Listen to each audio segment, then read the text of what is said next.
अगर आपको लगता है कि मैथ्स बोरिंग सब्जेक्ट है तो आज हम ओलंपियाड के ऐसे क्वेश्चन सॉल्व करने वाले हैं जो आपका दिमाग हिला देंगे। जी हाँ बच्चों, आज हम सॉल्व करने वाले हैं क्लास 6 मैथ्स ओलंपियाड के सबसे interesting questions with easy and simple tricks. तो बच्चों यहाँ पे हम सिल्वर जोन का क्लास 6 का पेपर सॉल्व कर रहे हैं। सिल्वर जोन में आपके टोटल नंबर ऑफ क्वेश्चंस 35 आने वाले हैं। टाइम जो आपका है 40 मिनट है। कैसे क्वेश्चंस आएंगे उसके लिए यहाँ पे हम 10 क्वेश्चंस सिंपल के फॉर्म में डिस्कस कर रहे हैं।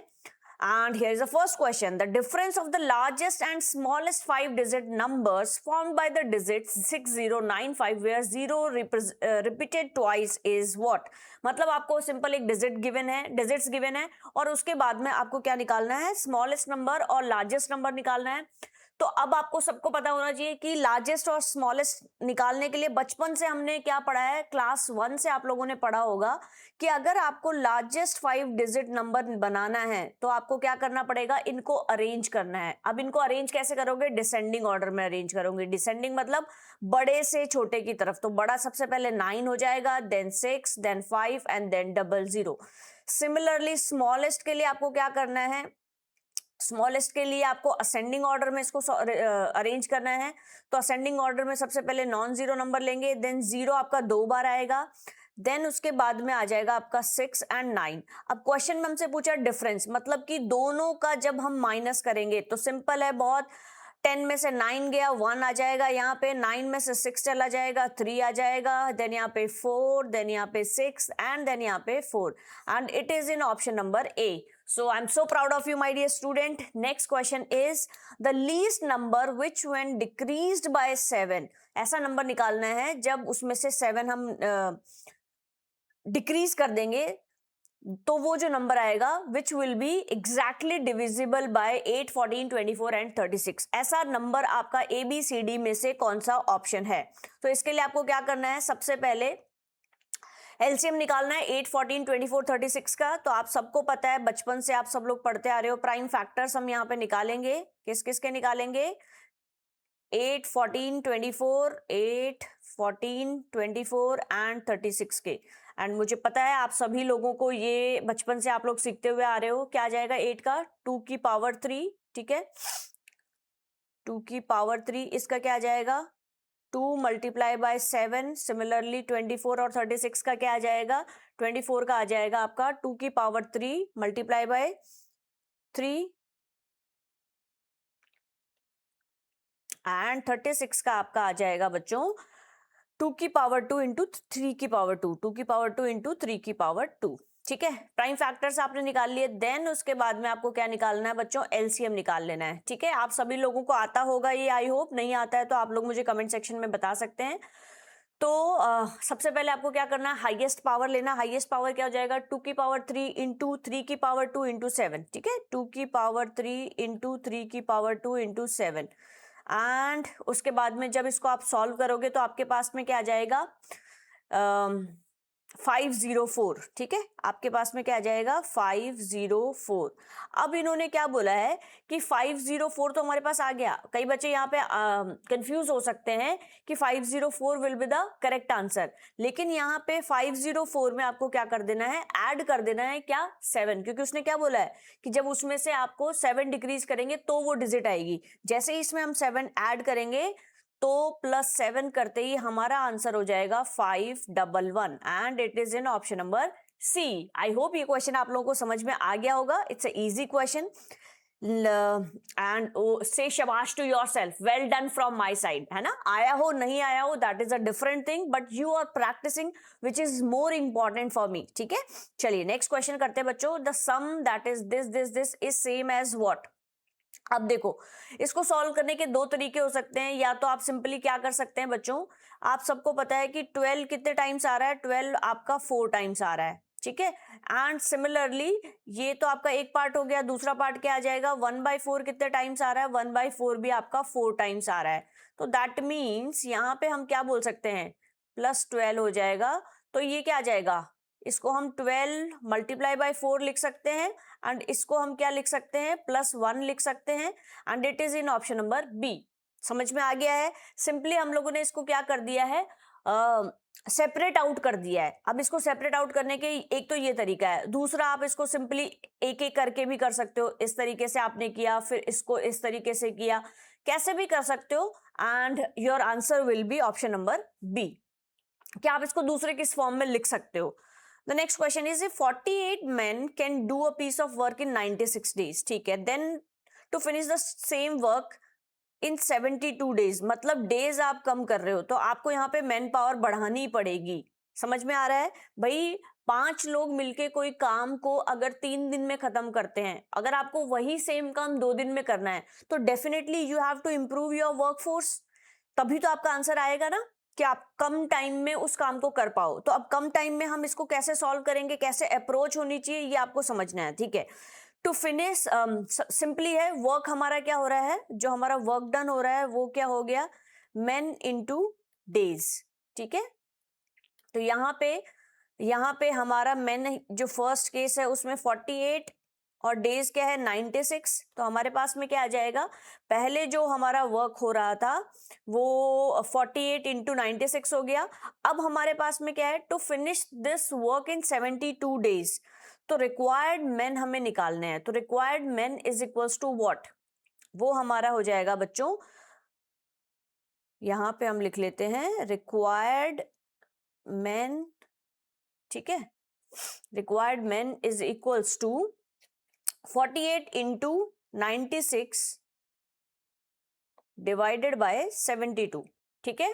फिर इसको जब आप लोग सॉल्व करोगे तो हमारे पास में, इसको अगर हम सिंप्लीफाई करते हैं, 12 के टेबल से ये डिवाइड हो रहा है वैसे तो, या इसको आप सिंप्लीफाई करके भी लिख सकते हो। सिंप्लीफाई करोगे तो 48 इंटू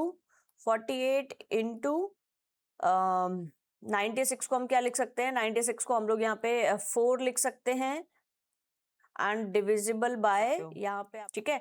तो यहाँ पे हमारे पास 3 आ जाएगा बेसिकली।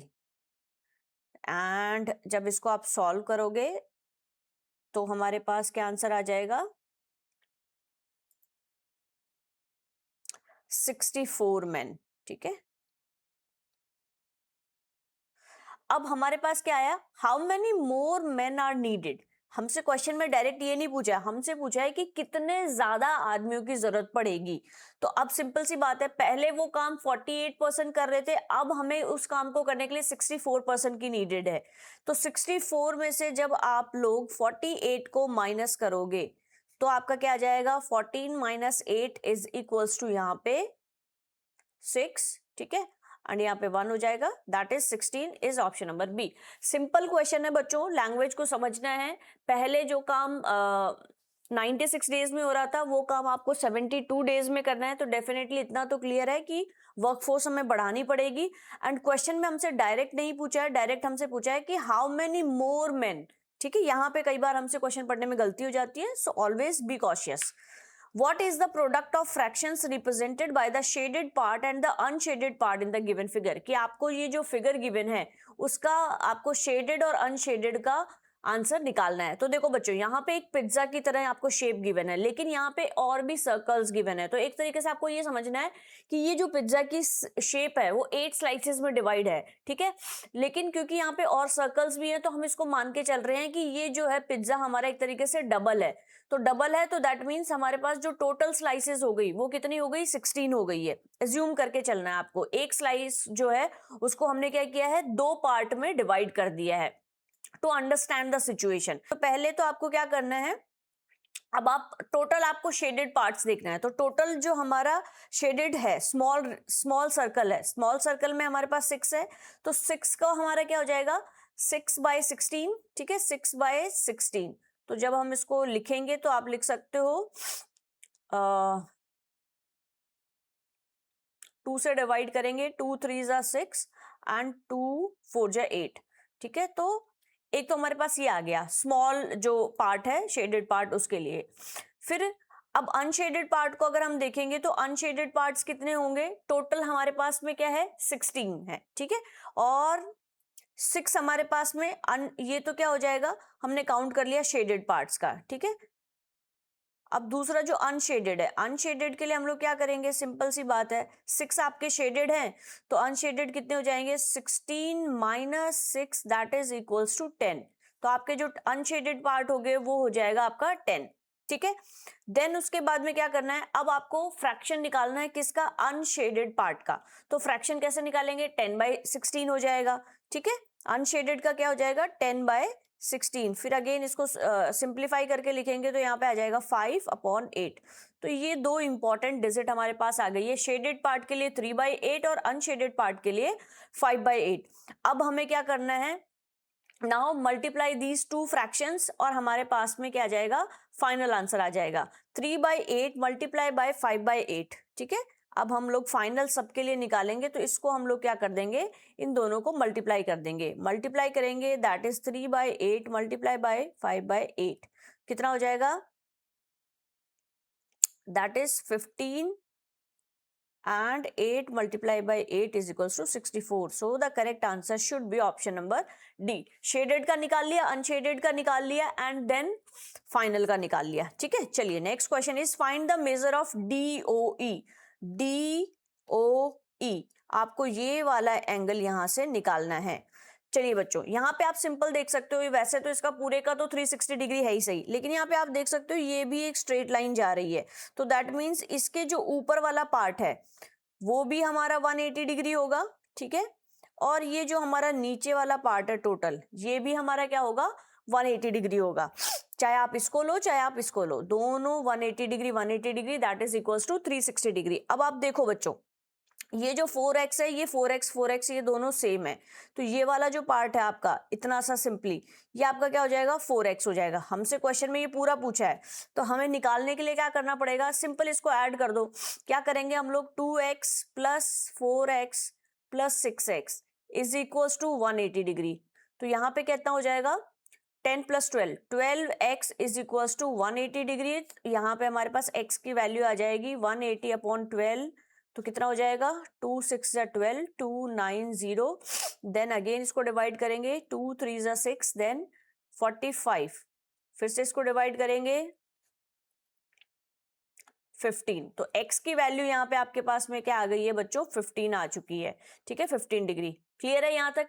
सिंपली आप इसको कैसे किसी भी मेथड के साथ सॉल्व करो, फाइनल जो आंसर आने वाला है वो सेम ही आने वाला है, ठीक है, क्योंकि ये जो लाइन है ये 180 डिग्री पे है।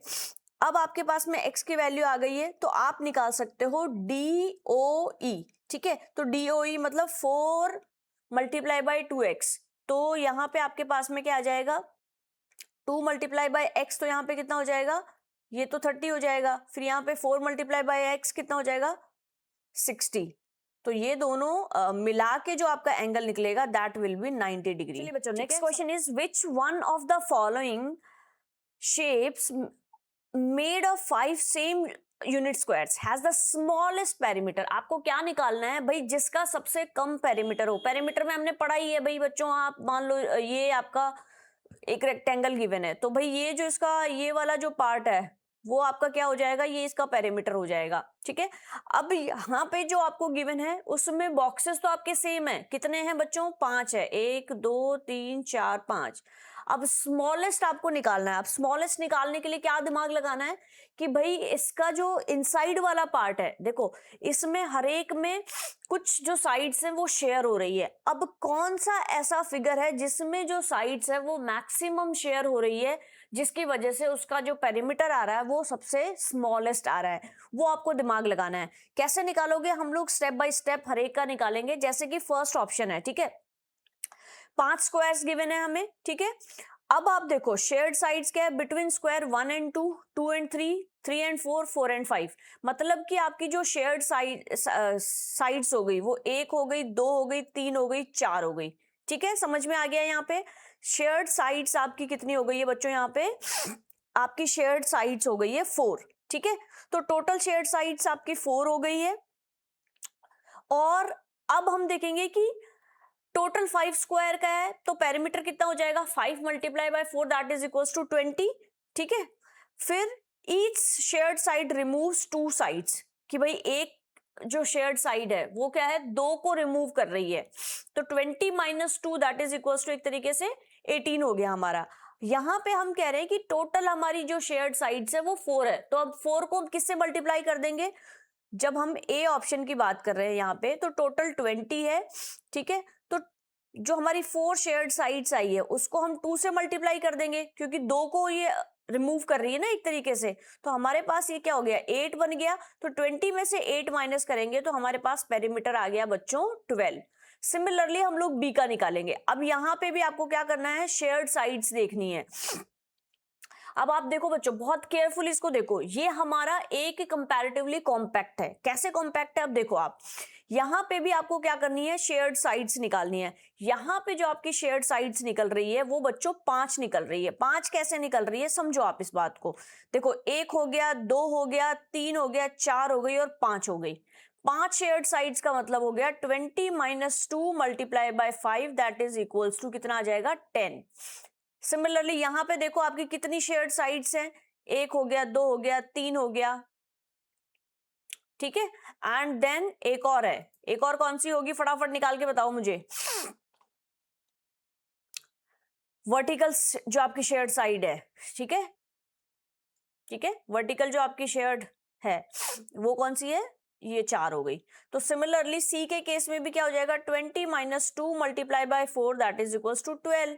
इसके केस में कितनी है, 1 2 3 4। तो इसके केस में भी 20 minus 2 multiply by 4 that is equals to 12।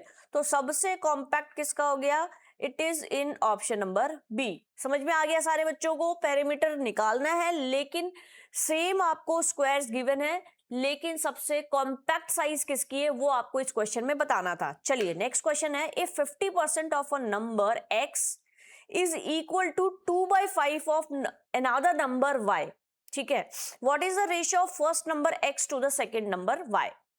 देखो बच्चों, क्वेश्चन में पूछा है कि भाई जो 50% नंबर x है वो किसके इक्वल है, 2/5 ऑफ y के, ठीक है, वो किसके इक्वल है, 2/5 ऑफ y के। तो आप इसको क्या लिख सकते हो, सिंपल लिख सकते हैं हम लोग कि भाई 50% of x is equals to 2/5 of y, लिख सकते हो आप लोग। चलिए, थोड़ी सी जुकाम लगी हुई है मुझे। अब आप लोगों को नेक्स्ट वीडियो में क्या चाहिए मुझे फटाफट से कमेंट सेक्शन में बता देना।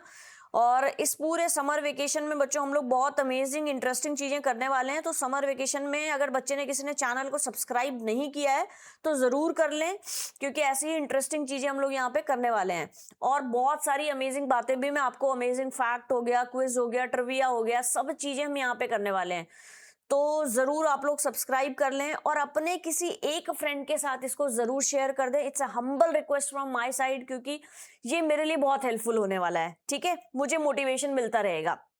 तो सिंपली हम क्या करेंगे, 50% ऑफ x, क्वेश्चन में लिखा हुआ है 50% of x is equal to 2/5 of y। यहां तक समझ में आ गया, 50% of number x is equal to 2/5 of another number y। What is the ratio of first number x to the second number y, कि भाई x का y के साथ में क्या रेशियो है, वो आपको रेशियो निकालना है। अब रेशियो निकालना है तो हम क्या करेंगे, 50% का मतलब क्या हो गया बच्चों, सिंपल, हम सब लोग जानते हैं 50% मतलब 1/2, ठीक है। 50% का मतलब हो गया, 50% का मतलब हो गया, हम इसको सिंपल लिख सकते हैं 1/2, ठीक है। तो अब हम इसको क्या लिख सकते हैं, अब हम लोग लिखेंगे x/2 is equals to 2/5 of y। x/2 is equals to 2/5 of y। यहां तक क्लियर है, यहां तक कोई डाउट तो नहीं है। अब इसको क्या करना है, सिंपली क्रॉस मल्टीप्लाई करना है, x बाय वाई कर लेंगे और इसको उधर लेके जाएंगे। तो क्या आ जाएगा हमारे पास, जब इसको हम सॉल्व करेंगे तो x by Y is equals to, ये 2 इधर चला जाएगा, दैट मीन्स 4/5, ठीक है। तो x और y का जो रेशियो है वो कितना आ गया बच्चों, 4/5, and it is in option number B. 4/5 को हम कैसे लिख सकते हैं, हम इसको 4:5 लिख सकते हैं, that is in option number B. मतलब क्वेश्चन को आपको धीरे धीरे शांति से पढ़ना है, सॉल्व करना है, क्वेश्चन सॉल्व हो जाएगा। अपने आप को शाबाशी देते रहना है, because you are doing amazing work, ठीक है। आप अपनी मैथ्स को इंप्रूव कर रहे हो and it's a great thing, so से शाबाश to yourself from my side, okay. चलिए, second last question of the video, in a certain code minute is coded as this and hour is coded as this, then how is routine written in this code। मतलब यहाँ पे थोड़ा सा आपको दिमाग लगाना है बच्चों, क्योंकि एग्जैक्ट हमारे पास कोई कोड नहीं गिवन है। हम एज्यूम करेंगे, मानेंगे कि शायद इसको ऐसा माना है, इसको ऐसा माना है, तब फाइनल कंक्लूज आंसर पे पहुंचेंगे। तो देखो बच्चों, मिनट को तो आपको इस तरीके से लिखा हुआ है, आर को आपको इस तरीके से लिखा हुआ है। देखो यहाँ पे ना एक एलिमिनेशन रूल समझना है बच्चों कि हम कैसे एलिमिनेट करें। 3 है, मतलब h को 3 हम लिख सकते हैं क्या? नहीं लिख सकते बच्चों h को 3, क्योंकि यहाँ पे 3 नहीं आ रहा है, ठीक है। और सॉरी, दोबारा समझते हैं, h को नहीं, हम r की बात कर रहे हैं। यहाँ पे r को हम 3 नहीं लिख सकते क्योंकि r यहाँ पे आपके 3 नहीं आ रहा है, और यहाँ पे रूटीन में स्टार्ट ही आपके आर से हो रहा है। तो दैट मीन्स ये ऑप्शन तो हमारा कैसे भी नहीं हो सकता। एलिमिनेशन में हमने फर्स्ट ऑप्शन तो वैसे एलिमिनेट कर दिया, और नहीं भी करना है तो हम इसको वैसे समझ लेते हैं दूसरे तरीके से। कैसे हो सकता है? रूटीन हमें निकालना है बच्चों। तो आर तो क्या है, इन चारों में से आर कौन सा होगा उसकी ज्यादातर प्रोबेबिलिटी हमें निकालनी है। कैसे निकालनी है? देखो बच्चों कि या तो 5 हो सकता है, या क्वेश्चन मार्क हो सकता है, या एट द रेट हो सकता है, या फिर ये जो थीटा साइन गिवन है ये हो सकता है, ठीक है। या जो भी जीरो के अंदर जो भी डाला वो एग्जैक्टली क्लियर नहीं है। अब आप देखो 3 भी नहीं हो सकता स्टार्ट, क्योंकि यहाँ पे आर से स्टार्ट हो रहा है, मिनट में आर आता नहीं है। तो दिमाग लगाते हैं, स्टार स्टार यहाँ पे नहीं गिवन है तो ये भी नहीं हो सकता। देन ये वाला सिंबल यहाँ नहीं गिवन है, ये भी नहीं हो सकता। एट द रेट ऐसा सिंबल है जो कि कॉमन है, तो दैट मीन्स कॉमन वर्ड के लिए आएगा। वो कॉमन वर्ड मुझे तो यू दिख रहा है, आप लोगों को कोई और दिख रहा हो तो बताना। तो थर्ड नंबर पे आपके एट द रेट आना चाहिए। थर्ड नंबर पे आपके क्या आना चाहिए बच्चों? एट द रेट आना चाहिए। थर्ड नंबर पे एट द रेट इसमें आ रहा है या फिर इसमें आ रहा है। तो दैट मीन्स यहां से वैसे तो आप डायरेक्ट आंसर पे पहुंच सकते हो, ये ऑप्शन भी एलिमिनेट हो जाता है, ये ऑप्शन भी एलिमिनेट हो जाता है, और आपका आंसर करेक्ट आंसर यहाँ पे डी ऑप्शन आ जाता है। पर फिर भी इसको और थोड़ा सा हम लोग क्या करेंगे, थोड़ा सा और ज्यादा क्लियर करेंगे कि कैसे ये आएगा। एक चीज से तो हमें डाउट क्लियर हो गया थर्ड वाले ऑप्शन से कि भाई यू जो है वो कॉमन है। फिर भी हम लोग इसको कोशिश करते हैं कि आर को हमने माना कि यहाँ पे जो 3 ऑप्शंस गिवन है उस हिसाब से हम लोगों ने आर को ये मान लिया। फिर ओ कॉमन है क्या भैया? ओ नहीं है, तो दैट मीन्स इन इन चारों में से ही ओ भी होगा। या तो 5 होगा, या फिर क्वेश्चन मार्क होगा, या फिर एट द रेट तो अब हो नहीं सकता, क्योंकि एट द रेट हमने किसको एज्यूम कर लिया है? यू कॉमन है, तो एट द रेट हमारा यू के लिए आ गया है। अब हमारा पास में है ओ, ठीक है। तो ओ का क्या होगा? ओ इसमें नहीं है, तो ओ ऐसा सिंबल होगा जो कि इसमें तो नहीं है और इसमें है। तो इसमें आप देखो बच्चों कैसा कौन सा सिंबल है, अच्छा बाकी सारे ही नए सिंबल हैं, ठीक है। तो हम मान लेते हैं या तो क्वेश्चन मार्क होगा, या फिर हम यहाँ पे मान लेते हैं कि भाई हो सकता है 5 हो। आगे हम लोग देख लेते हैं। फिर ओ यू हमारा क्लियर है, एट द रेट आ गया टी। टी ऐसा सिंबल है बच्चों जो दोनों में ही कॉमन है, तो आपको देखना है कि टी कौन सा ऐसा सिंबल है एट द रेट के अलावा जो कि कॉमन आ रहा है। एट द रेट के अलावा ऐसा कौन सा सिंबल है जो कि कॉमन आ रहा है? सॉरी कॉमन नहीं, इसमें तो आर में तो है ही नहीं, तो टी का क्या सिंबल हो सकता है? इस तरीके से आपको दिमाग लगा के यहाँ पे कोडिंग डिकोडिंग के थ्रू आपको ये क्वेश्चन सॉल्व करना है। The correct answer is option number D. मैंने तो पहली बार में ही दिमाग लगा लिया। अब आपका पहली बार में लगता है, दूसरी बार में लगता है, तीसरी बार में लगता है, मुझे कमेंट सेक्शन में बताना। And the last question of the evening, it is very easy question. Figure A and B shows the consecutive folds of paper. Figure C shows the cut on the folded paper. Choose one figure from the 4 options. Simple बात है बच्चों, एक paper है उसको fold किया पहले अपन ने ए के साइड में, फिर ये जो पेपर आ गया इसको मैंने और ज्यादा ऐसे फोल्ड कर लिया। तो अब हमारे पास में जो सी ऑप्शन है वो इस तरीके से बचा, ठीक है। इसके अंदर एल बना हुआ है। अब क्वेश्चन में हमसे पूछा क्या है? Choose one figure from the 4 option that is unfolded form of the sheet. कि भाई इस पूरी शीट को अगर हम अनफोल्ड करेंगे तो बच्चों ये जो एल है ये जब अनफोल्ड होगा तो ये क्या हो जाएगा? सिंपली यहाँ पे देखो ये जो एल है ये ऊपर भी एल बनेगा, लेकिन वो एल कैसा बनेगा ये आपको इंपॉर्टेंट है, सोचने की बात है कि जब हम इस फोल्डेड शीट को ऊपर लेके जाएंगे तो जो हमारा फोल्डेड शीट का पेपर बनेगा, एल बनेगा, वो कैसा बनने वाला है। अच्छा सेम तो नहीं हो सकता ना, ए ऑप्शन में गिवन है आपके सेम तो सेम तो नहीं हो सकता, ये तो आप सब लोगों को पता है, ठीक है। तो दैट मीन्स ये तो नहीं हो सकता। ये दोनों भी उल्टे सीधे गिवन है तो ये भी नहीं हो सकता, ठीक है। ये कुछ ऐसे गिवन है कि यहाँ पे भी सेम दिख रहा है, यहाँ पे भी सेम दिख रहा है, और यहाँ पे एकदम बस ये वाली लाइन। भाई सिंपल सी बात है, जब आप इसको अनफोल्ड करोगे तो ये वाला जो पोर्शन है वो इधर जाएगा, ठीक है। और जब आप इसको फिर वापस से अनफोल्ड करोगे, इधर की साइड में अनफोल्ड करोगे, क्योंकि हमसे यही तो बोला है ना पहले हमने ऐसे खोला, अब हम इसको ऐसे खोलेंगे। फर्स्ट स्टेप में ऐसे खोला, फिर हम इसको ऐसे खोलेंगे। जब आप इसको ऐसे खोलोगे तो ये इसका जस्ट उल्टा बन जाएगा। So the correct answer is option number B. And say शाबाश to yourself, proud of you my dear students. अगर वीडियो आपको अच्छा लगा है तो please do like, share and subscribe this channel. एक अपने फैमिली या फ्रेंड के साथ इसको शेयर करना ना भूले। And thank you so much my dear student for your love and support. Keep watching and keep growing.